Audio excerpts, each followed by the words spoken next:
and welcome to the latest episode of Out for a Duck, the podcast where our opinions don't matter. That's right, our opinions are as useful as Babar Azam's run in a dead rubber. Joining me today are Yasser and Ali. Gents, welcome to the show. Thank you. Thank you. All right, so PSL has kicked off. It is in full swing. As we speak right now, there is Multan playing Islamabad, if I'm not mistaken? Yeah. So by the end of the day, Islamabad all right now. teams will have played a game. We'll get into PSL and our thoughts on it, but before going to that, there are two things I want to bring up, gents. First is Bob Woolmer. His death anniversary was a couple of days ago. Ali, you were probably too young to remember Woolmer when he was our coach, but Yasser, you and I, we were following cricket very closely when Bob Woolmer was the coach, and I remember the game in the World Cup where we lost against Ireland, knocked out. We're reeling over that, and next thing we wake up in the morning and find Woolmer passed away, which was extraordinarily sad on many levels. And I think if Woolmer had stayed on as our coach for a few years, because he was our first foreign coach who's given a decent run. We had Richard Pybus before that, and I don't know if there were any other foreign coaches before that. But Woolmer was the first coach foreign coach that was given an extended run. So just thought we'd start off with that, just remembering Bob Woolmer. Yeah. Look, I mean, I remember Woolmer. I think this was around the time when we were still in Singapore, right? So, I think we were having quite a lot of series with India at that point, 2003, 4, 5, right around that time. And we had brief experience with, I think, Javed Mirdad at some point. I think 2002, 3 or 4, I think around that time. We played a series, Test match series, ODI series against India. We lost, I think, both series. That's when Mirdad was sacked, and then Woolmer was sort of appointed. And then we had a reverse series with India, which we won. Right, so we won both. I think we drew probably the Test series and won the ODI series, something like that. So he had a good start. And then he was the coach when we beat England, right? So post 2005 Ashes. Yeah, in Pakistan, yes, yeah. In Pakistan, correct. England team came over. This is just after they beat in Australia. They won the Ashes. They came over. It was a very good team, and we beat them in Pakistan, right? So I think he was a very good Test coach. We had a good test sort of team as well. I don't think he was very successful as a limited overs coach for us. Of course, we had a lot of success with South Africa. He did, correct. But I think for Pakistan specifically, I think we were able to win.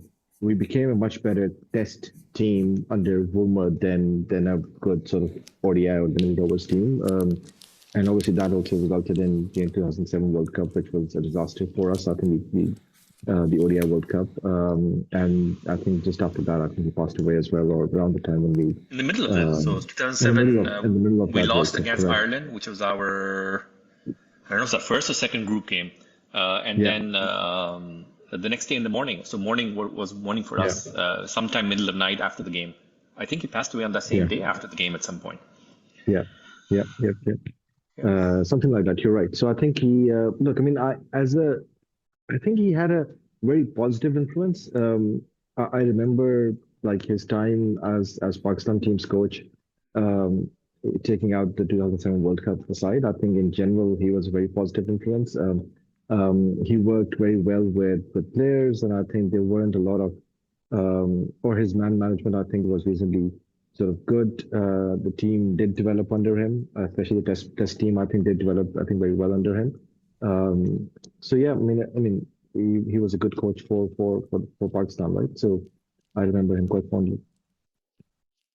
So this is before the age of Twitter. So Woolmer had a website, his own website, where you could post questions to him, and he would actually take the time to answer them. And he would put these 1 or 2 lines of very short answers, but they'd be on his website. And I remember he answered a couple of my questions back then. So this is before Twitter. I think was he the coach when we went to England and we had to concede that game where we had that ball tampering issue? No, that was wasn't it 2006? Inzamhi was the captain. No. I don't think he was the coach. Okay. I can't remember for sure though. When we Okay. refused to go out We and refused to go out. forfeit Eventually, the we match. did. We had to forfeit the match. Yeah, correct. Good question. I can't remember off the top of my head who the coach was. Yeah, Okay. but yeah, remembering Woolmer, Ali, I know Woolmer is probably before your time, but for your generation, does Woolmer and the innovations that he brought to the game does that resonate, or is just too long before for you?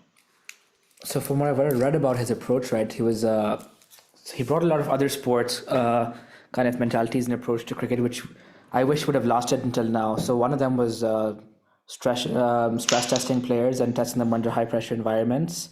So some kind of stuff like that, which you wish someone would have done for Salman Agha, or before our T20 World Cup, that someone would have stress tested the players and their mentalities.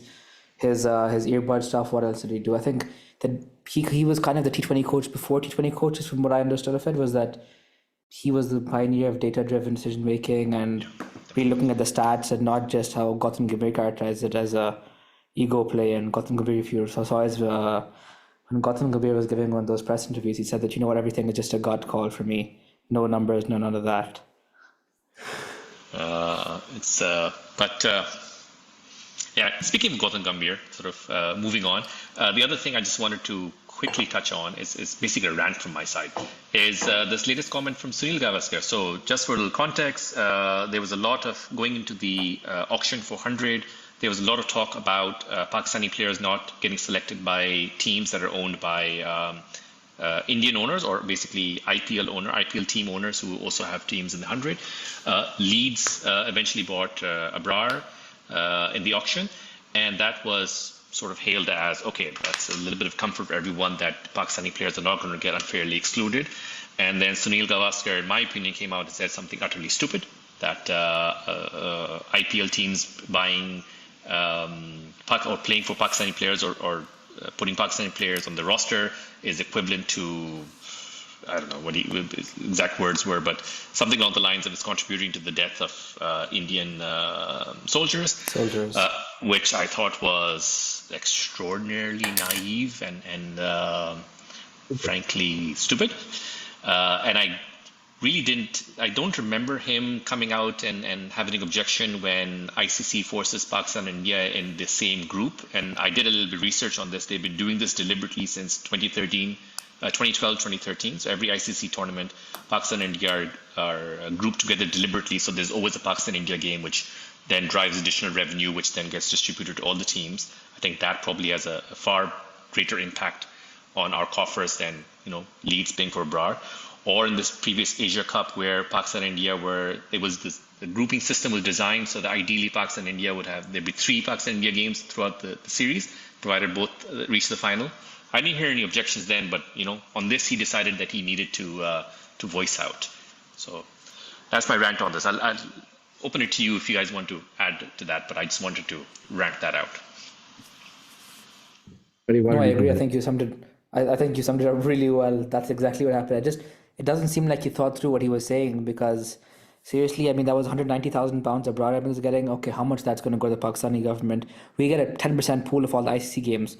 So if you really have such a big objection, then maybe don't do India-Pakistan matches. I think they get a 36 or 37% revenue of that, and we only make 10% of those games. So just look at the incentives. Yeah. I don't know if it was something not thought out, or was deliberately, because he just felt he wasn't in the news cycle for a while. So that definitely put him on top of every news outlet for a couple of weeks, or a couple of days at least. Yeah, that's what I would have probably thought at that point, right? So I thought it was just purely a cheap publicity element to it, and nothing else. I mean, there's no further comment on that. It's just a stupid thing to say. Yeah, and I can't say it's unsurprising. It's the last 10 odd years. Anytime I've heard his commentary, is usually very biased. Yeah, but that's what sells. That's what sells, I guess, right? So in Indian media, most of that is basically similar sort of stories come out, right? So yeah, he's just doing what the media sort of is asking him to do in a way. Yeah. It's too bad because he's supposed to be a really good buddy of Imran Khan. I think him and Imran Khan are supposed to be really good friends, but too bad to see, this kind of stuff. Maybe I wasn't aware enough at the time, but I felt in the 90s, I really liked him as a commentator. He came across back then when he used to commentate on games, especially when we used to play back in Sharjah back in the day. He used to be very frequently a commentator. I felt he was pretty balanced, him and Ravi Shastri. But I don't know if it's just a factor of back then I wasn't aware enough, or something snapped a decade ago where he's just become extraordinarily biased. Yeah. Yeah. But that's the end of my rant on this. Let's move on to PSL. So I think what I would like to do today is just go through, in the context of our performance in the T20 World Cup, and we discussed it, I think, last episode, the episode before, that we want to talk through about what could be the shape, or what could our team look like going into the next World Cup. And I thought what we would do today is each of us go through the 3 to 4 players that we are really looking forward to in this PSL, with the view of they could potentially become part of our team. So these don't necessarily need to be, players who've not played for Pakistan before, but possibly players who are out of favor at the moment, and we're very interested to see how they perform and if they can win their place back. So I'll kick things off. So I've been a big fan of Mohammad Haris. I remember him back from our World Cup in 2022, where he was in the squad but wasn't in the 11. Somewhere in the middle of that World Cup, he was brought in, and he was instantly, he made our batting lineup look a lot better. And in that World Cup, we made it all the way to the final. He was dropped a couple of series ago. He had under Hessen, he had a couple of ordinary series, and then he got dropped. Although I think he wasn't being utilized properly. If you look at his stats, he's very good at the top of the order, the top 3. And he was being sort of shuffled between top of the order and middle order, and middle order is really struggling. So I'm really keen to see on how Mohammad Haris performs. He played today. He played pretty well, and I hope he has a good PSL, so he forces his way back into the reckoning. Because I think, especially in Australia, at the top of the order, he can be pretty useful. Yasser Ali, you want to go next? Any top order picks or batsmen that you're really looking forward to see? Why don't you go ahead? Sure. Kamran Ghulam, I think he's been in and around for the last few years, kind of how Saibzada Farhan was in the domestic system. I think he batted pretty well today. I think he's looking very good. Him, and then the other one I'm really looking at is Saud Shakil. Just because I remember he's done really well in the National T20 Cup recently. He's also been pretty consistent as an opener for Quetta, and I don't know why he hasn't gotten enough chances, I think, in the T20 team, or maybe he did and he wasn't consistent enough, but a while ago. And then just because he's another captain candidate, I think, between him and Shadab Khan.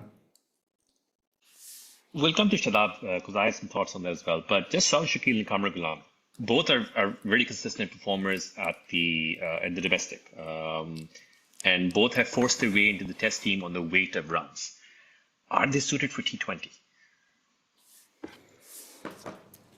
I've seen Saud Shakil bat with a pretty high strike rate in T20 in the last in the National T20 Cup and PSL. So I think he's pretty good. Maybe not the Mohammad Haris or Saim Ayub kind of a 200 strike rate plus batsman, but if you can go 160, 180, it also really depends on how he can play the short ball, because the next T20 World Cup is in Australia now. So I would see how that goes. But isn't that a broader issue in Pakistan's sort of batting pipeline? We end up getting quite a few players who tend to be technically correct batters, but they don't tend to have a lot of power and intent. And then we try and evolve these players with, saying that you have the technicality and technical aspect of your game, but now you need to go and evolve into someone, which is a bit more of a power hitter and show a bit more intent in your game, right? Especially when it comes to T20. And we've seen that with Babar Azam, right? Someone who's been technically reasonably correct batsman for a number of years. And up until maybe 3-4 years ago, I think he was able to play quite a good sort of anchor innings as well in T20 setups. But he has now lately struggled, right? So we're not getting enough players coming through who have some who are a bit more suited for T20 um, games or T20 game at the international level, right? So with the right element of the right mix of power and intent in their games. So I Yeah, think so let's see. which means in terms of the guys that I have for the selection on my side, Irfan Khan is someone that we have seen on and off in Pakistan setup. I think he's played a few games. I thought he was someone that looked like who was built for white ball cricket. I think he was built for a T20 game and ODIs to some extent. I think he has a reasonably good power hitting game and intent. But he needs to be developed and groomed as a much better, stronger player. I think we haven't seen much of him. And I think he needs the right setup around him to develop and evolve his game. Hasib Ullah Khan is another one. I think he's a wicketkeeper batter. And I think that's the one I would like to see more of on the batting side and just to bring that, intent eventually. Yeah, and speaking of top order, so Samir Manas, he had a very good last Under 6 to 19. 9 months under Mm. 19. He had a excellent innings in the under 19 Asia Cup against India. I haven't Mhm. seen him bat. I've seen clips of him, but I'm Yeah. someone I'm very interested to see how he fares in this PSL. We'll get obviously a much better look at Mhm. him. It's unfortunate that we're playing this behind closed doors. So I think one thing that I would have loved to have seen him tested is if he's playing in front of a packed crowd. Yeah. And is that going to get to him or just give him exposure to that? He's very young. He's probably not even 19 or definitely Yeah. under 20. So Samir Manas is someone I want to. I'm keen on seeing how he performs Yeah. in this I agree. PSL. Yeah. And just rounding up the batsman from my side, Hassan Nawaz. So he's someone that I feel is ideal for that 6-7 slot. And I'm actually quite surprised that he was dropped from the setup. I think someone who comes in 6 and 7, if you look at Tim David for Australia or finishes with the other team, you can measure them on their average. Their job is to come in and basically hit from the first ball. And what I think what Hassan Nawaz was unfairly dropped was basically he had a couple of bad games. Maybe there's a bit of weakness against spinners and he was getting found out. I would have loved to have seen him stay in the team and be part of the World Cup that is concluded. Because he performs the finisher role. It's a role that we have struggled to fill for as long as I can think of. So I'm really interested to see how he performs in this PSL and if he can force his way back into contention. Yeah. Good. Going on to bowlers, Ali, who do you have? So there's two. One, I think there's really definitely a dearth of fast bowlers after a long time in our cricket team, just because we were really reliant on Shaheen Shah, Naseem, and Haris Rauf. Haris Rauf did really well in the BBL, and he did well in the Columbus match as well. I think he took 2 runs for 22 and 4 overs, but I think Hyderabad just collapsed in that game, so you need another match just to see how they're doing. But I thought he bowled well. And the other fast bowler who I'm going to be looking at is probably Naseem Shah, just because and he bowled well. No, sorry, he got hit pretty badly today. Actually, I thought he bowled okay line and length, but he got hit pretty badly today. So I'd like to see him do well just for that Australia T20 World Cup. And then another spinner. Not that we have more than enough spinners in Usman Tariq and Abrar Ahmed. And then it was so nice to see Salman Agha bowling spin. I don't know why he didn't bowl himself in the World Cup, but he bowled pretty well. I think 10 runs for 1 wicket in 2 overs in when he was bowling. But Sufyan Makeem also bowled pretty well, and I think he'll do pretty well. Yeah, so Sufyan Makeem is someone that I'm surprised is not a regular in the team already. He started off very strongly, granted it's against Zimbabwe a couple of years ago, was doing reasonably well, and then out of nowhere he got dropped. The competition for spin is also very intense, right? Usman Tariq has done really well. Abrar has been in and out, but seems to finally have secured his place. But yeah, I agree with you. I like Sufyan Makeem because he gives you that variety. I hope he has a good PSL and gets a bit of a consistent run. And just on Naseem Shah's, I remember that World Cup the last time we played in Australia. Our run to the final was built on a bowling line of Shaheen, Naseem, and Haris. And the three of them at their peak. This is Shaheen when he was bowling 145, 148, very, very consistently. Before he got injured in that final. Yeah. Naseem bowled very well in that World Cup. Haris Rauf has traditionally bowled very well in Australia. So a fit and firing Naseem Shah with Haris Rauf and possibly others would do our chances would be very good for our chances, I feel, in Australia leading up to this World Cup. Yep. Are there any other fast bowlers that come to mind? Anyone else who we want to look out for this PSL? So I think I echo what Ali was saying, right? I think we're struggling with fast bowlers, right, at this point in time. Akif Javed for Hyderabad, I think he's someone that I am keeping an eye on. And that's someone I think, Anubhav Shah for Lahore, who's Naseem Shah's younger brother, right? So raw sort of pace. Again, someone who has good upside potential, someone that we need to sort of bring into the setup and try and evolve into a good fast bowler. I mean, you mentioned obviously Shaheen. Shaheen, I think, is struggling. I struggle to see Shaheen going to the next World Cup as sort of a prime fast bowler.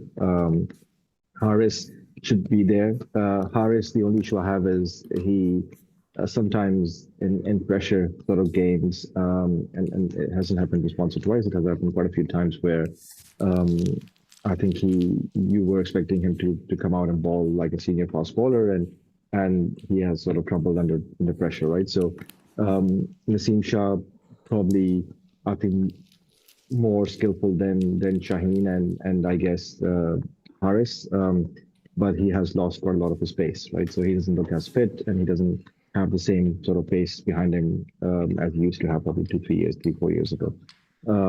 So what I do want to see is some raw sort of pace coming into the setup, and then bowlers who can actually bowl some good Yorkers at will. If they only have to bowl 24 deliveries, they should be able to bowl 20 of them as Yorkers if need be, right? And they should be bowling them at pace. I just want to get rid of all that, stupid nonsense of bowling slower balls every now and then.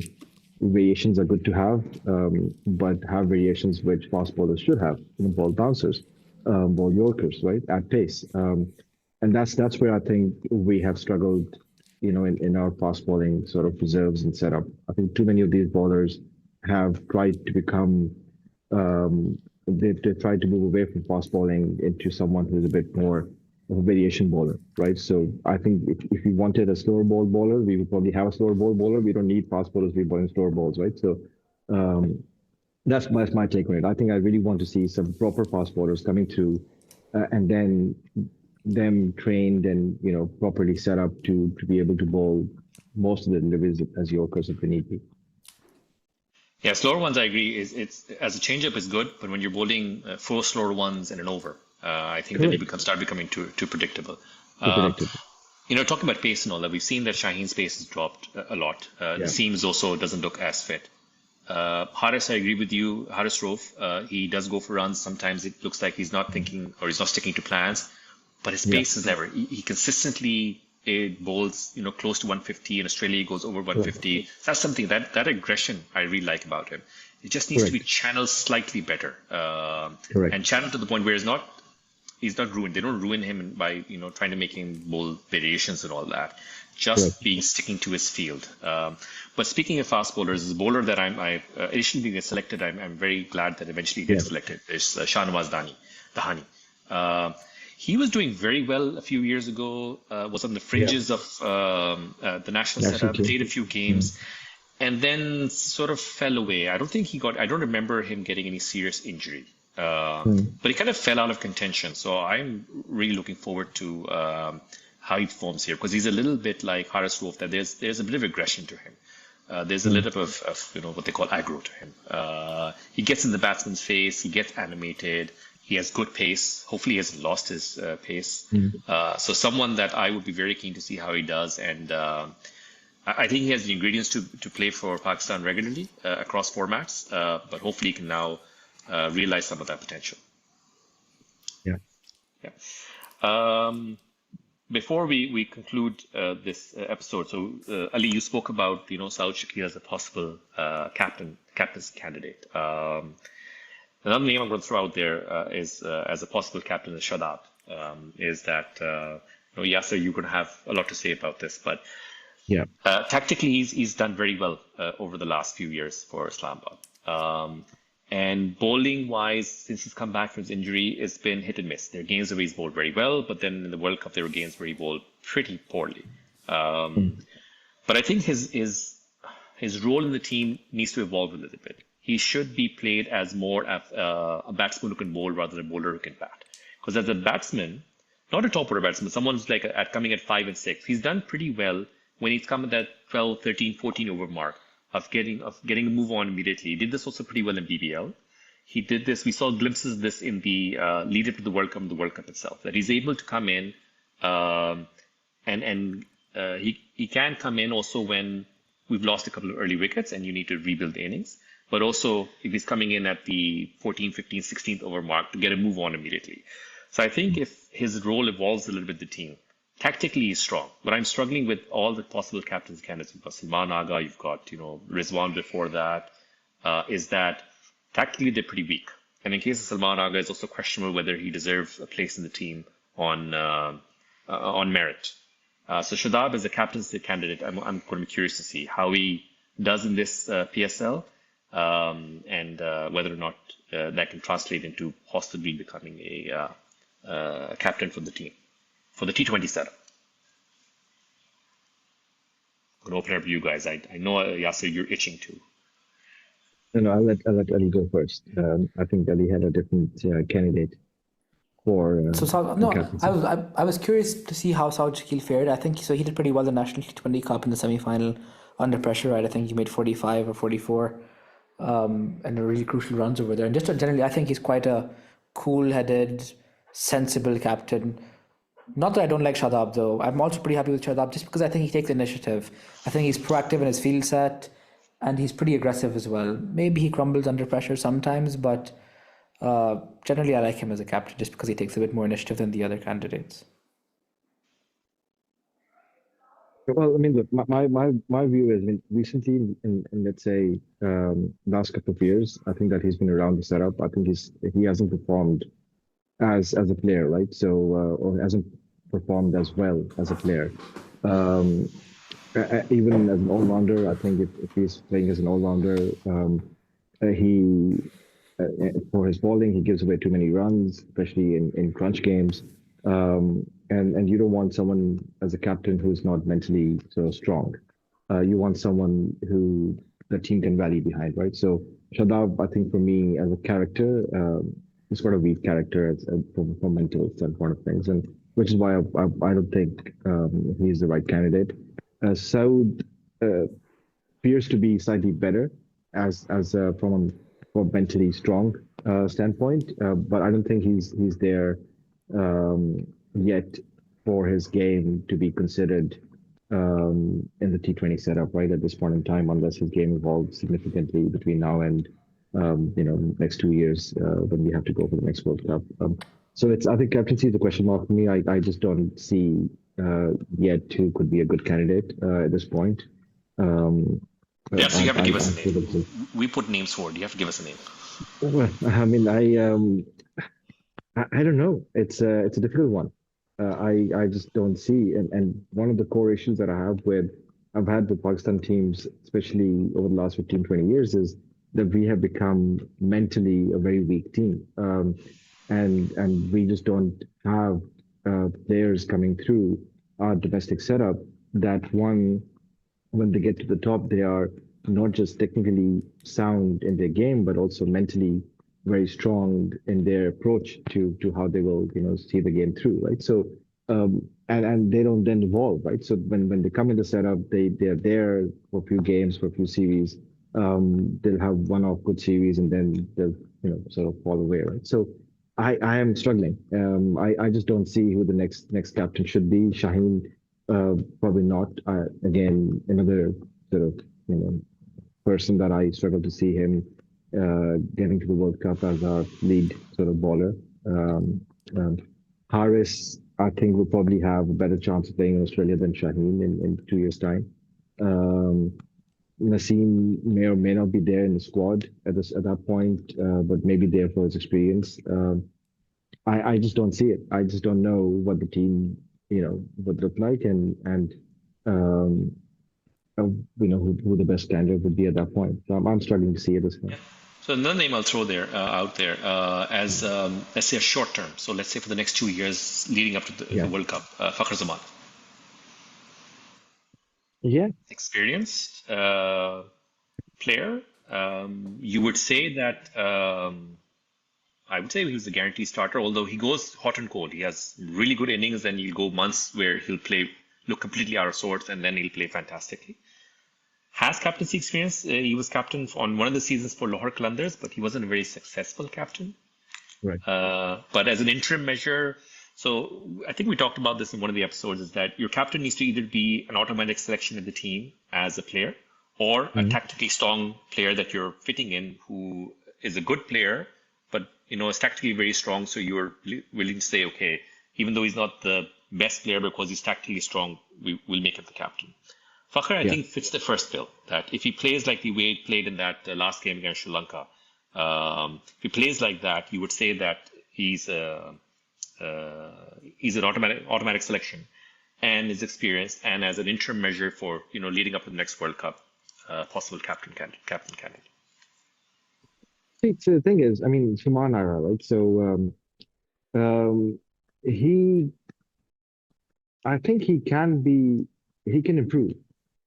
So I look at him and I see that this is a guy who has potential, who can improve not just his game but also his captaincy role. He just needs to be around the right set of people, and he should be willing to learn from those right set of people, right? So, and I think he needs to have a good sort of coaching culture around him that he's willing to learn from, and I can see that he can potentially evolve into a better captain than what he is right now. So I wouldn't necessarily make changes at this point. I would probably keep on giving him a bit more of a run to see how he develops, how he evolves. He does need better thinking, especially when it comes to big games. I think that's where he struggles, especially when the game starts to go away from him, or when he needs to apply a bit more pressure, or when he needs to think a bit outside the box. But I look at that, those 11 players that are usually playing. I don't see anyone else who's better than him to make those decisions, right? So I would probably give him, a bit more of a run to see how he develops and evolves. Would I have Aga over Shadab or Shaheen? I would probably have Aga ahead of Shadab and Shaheen, right? So in that setup. There are two players that I wished were given a chance, a leadership chance in this PSL. And I wish PCB, although PCB can't, force the franchises, but I wish they had nudged them. One is Saim Ayub, but the other is Saibzada Farhan. Would have loved to have seen them captain their respective franchises, just to see, give them exposure for leadership. Maybe not, they wouldn't be captaincy candidates in the near-term future for the national cricket team, but just give them exposure, and they could have potentially been strong candidates 2 years from now. But unfortunately, their respective franchises went in different directions when it comes to captaincy. Yeah, Saibzada Farhan is an automatic selection based on his current form, right? So he is an automatic selection in a T20 sort of setup that we have. He could be an interesting pick, but I wouldn't mess with his game at this point. I think you don't need to give him extra responsibility. That could go either way, right? And purely because of the way players come from within our setup, they're just not mentally strong enough to take on responsibility, right? Additional responsibility. Which is why I said that maybe in this PSL setup, which is slightly lesser pressure than national setup, it would have been nice if we could have tested them. Correct. Correct. But unfortunately, it didn't go that way. Ali, we've been hogging this conversation. Any last thoughts from your side on the captaincy or on more than automatic selection? I think you want a smart player. Who was our last player who'd say was a really smart captain? I mean, there's Misbah and then there's Sarfraz, right? Who were smart captain. I think Sarfraz was definitely a smart captain. I think a good example in the PSL these days probably be Ashton Turner, the Multan Sultan's captain, who's done really well in the BBL too. and you just need you need a captain who has leadership qualities, which I think Fakhar Zaman Yeah. probably doesn't have. He doesn't seem loud or confident enough that the team would rally behind him. Same probably goes for Saud Shakil. Maybe Shadab Khan could get them too. If you go the automatic selection route, yes, Saib Sadaf Farhan's automatic selection, he's too new. Saim Ayub is there, definitely. Probably Abrar Ahmed, even Salman Agha, by the way. He's a good batsman, he's a good bowler, so he deserves to be there, but they're just, you don't know who's a smart, tactical kind of a captain. The way that, India has Sky or Pandya, who are smart cricketers. All right. I think on that note, we can conclude this episode. Next episode, what I would like to talk about is our picks on who will make it to the playoffs. So we'll do some predictions, just like we did in the World Cup, and then come back to it later and see how wrong we were.